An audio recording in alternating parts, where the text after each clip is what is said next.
Welcome to my channel. Previous క్లాసులో ఇంతకు ముందు క్లాసులో సింపుల్ ప్రెజెంట్ టెన్స్ గురించి మనం నేర్చుకున్నాం.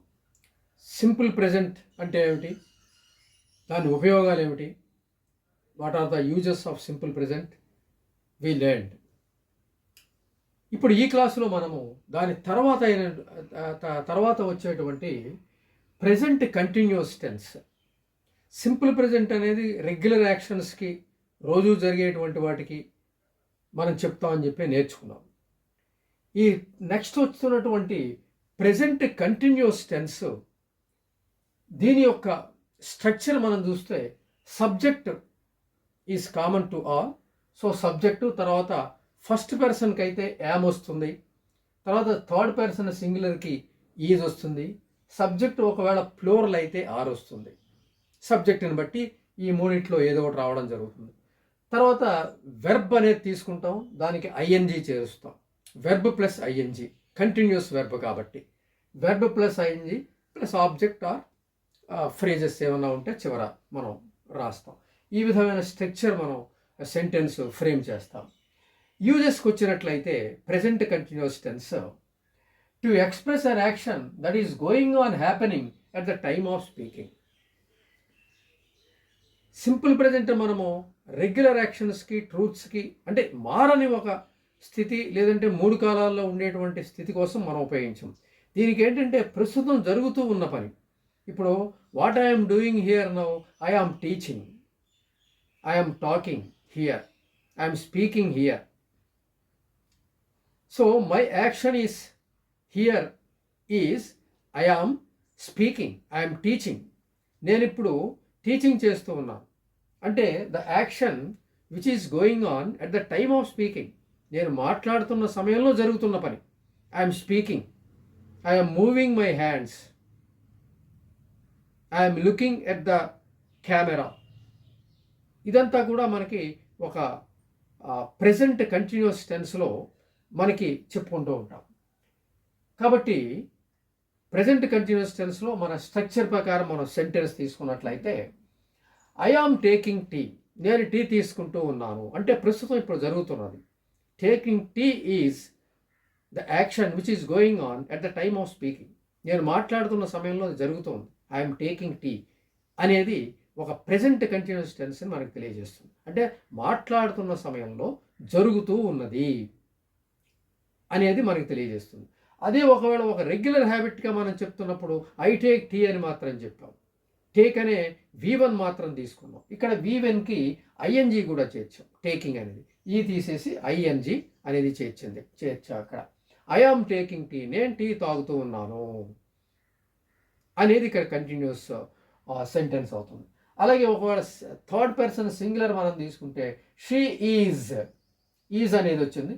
She is singing a song, she is singing a song now, ఇప్పుడు పాడుతూ ఉన్నది. ప్రెజెంట్ మనం చూస్తున్న టైంలో కంటిన్యూగా జరుగుతున్నది, మనం చూస్తున్న ప్రజెంట్లో కంటిన్యూస్గా జరుగుతుంది.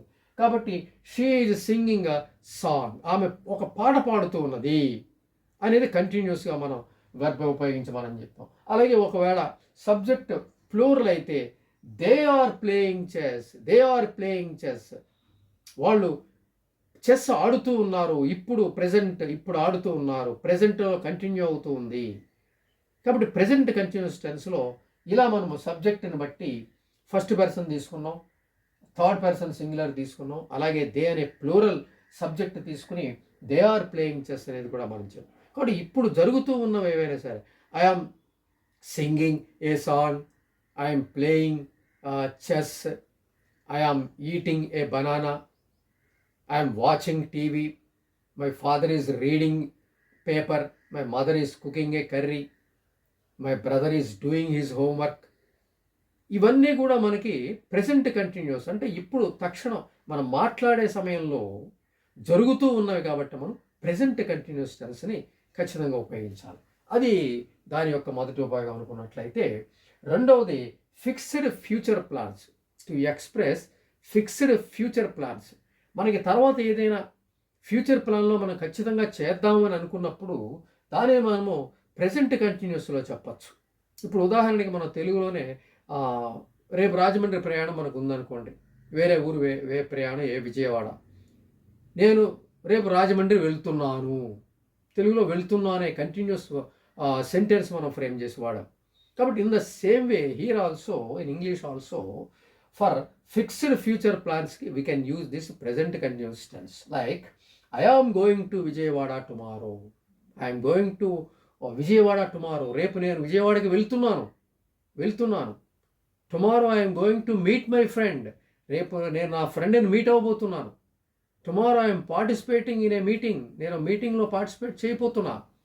ఇవన్నీ కూడా కంటిన్యూస్ టెన్స్లో మనం చెప్పొచ్చు. తెలుగులో కూడా సేమ్ మనం ఉపయోగిస్తూ ఉంటాం. రేపు నేను ఊరు వెళ్తున్నాను, లేదంటే రేపు నేను సభలో పాల్గొనబోతున్నాను. ఇలాగ మనం తెలుగు ఉపయోగించినట్టుగానే ఇక్కడ కూడా ఇంగ్లీష్లో కూడా ఫిక్స్డ్ ఫ్యూచర్ ప్లాన్స్ ఏవైతే ఉంటాయో వాటి మనము ప్రెజెంట్ కంటిన్యూస్ టెన్స్ అనేది మనం ఉపయోగించడం జరుగుతూ ఉంటుంది. ఇది రెండో ఉపయోగం అనుకుంటే మరొకటి చూద్దాం. The following words are not used in continuous tenses. కొన్ని వెర్బ్స్ ఉన్నాయి, ఆ వెబ్స్ని మనము కంటిన్యూస్లో వాడడానికి వీలుండదు. ఆయా సందర్భాలు వచ్చినప్పుడు ఖచ్చితంగా వాటిని మనము సింపుల్ ప్రజెంట్లోనే చెప్పాల్సి ఉంటుంది. అంటే అది కంటిన్యూస్ అయినప్పటికి కూడా మన ఉద్దేశం జరుగుతూ ఉన్నదనే కానీ అది మనకు ఆ వెర్బ్ మాత్రం ఐఎన్జీ వెర్బ్ అవ్వదు. కాబట్టి దాన్ని మనం సింపుల్ ప్రజెంట్లోనే చెప్పడం జరుగుతుంది. ఉదాహరణకి అండర్స్టాండ్, అలాగే కొన్ని ఉన్నాయి know, love, hate, like, wish, mind, want etcetera. ఇటువంటి పదాలు కొన్ని ఉన్నాయి. ఇవి కంటిన్యూస్లో వాడకుండా మనము సింపుల్ ప్రజెంట్లోనే వాడాల్సి వస్తుంది. కానీ మీనింగ్ మాత్రం ప్రజెంట్ కంటిన్యూస్లోనే మన భావం అదే అవుతుంది. ఉదాహరణకి అండర్స్టాండ్. డూ యూ అండర్స్టాండ్, నీకు అర్థమవుతూ ఉందా? డూ యూ అండర్స్టాండింగ్ అనాలి తప్ప are you understanding my class అని అనడానికి లేదు. Do you understand my class ఆ విధంగా వాడాలి. తర్వాత నో, ఐ నో హిమ్ అని వాడాలి తప్ప ఐ ఆమ్ నోయింగ్ హిమ్ అనడానికి లేదు. ఐ ఆమ్ నోయింగ్ అనేది వాడడానికి వీల్లేదు. కాబట్టి I know. Do you know it?